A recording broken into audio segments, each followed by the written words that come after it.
বললেন হ্যাঁ, কয়বার?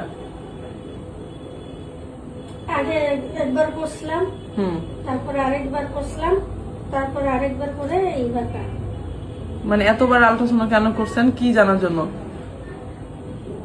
যে ছেলের জানার জন্য এই জন্য করছিলাম। মেয়ে হলে কি হবে, ছেলে হলে কি হবে?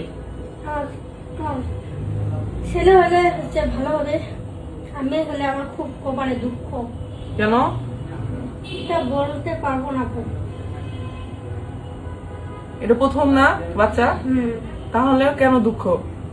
কেন বলেন যে আপু, আমার স্বামী আমাকে দেখতে পারে না, তার জন্য বলতেছি আমার যদি একটা ছেলে হতো খুব ভালো হতো। হ্যাঁ, আমাদের ভাই নাই, তার জন্য বলতেছি এই কথা। প্লিজ শুধু এই জানার জন্য, আর কিছু না। মেয়ে হলে স্বামী কি করবে আপনাকে? ছেড়ে দিবে বলছে? আপনার স্বামী আসেন এখন সাথে? না, আমার বাবা আছে।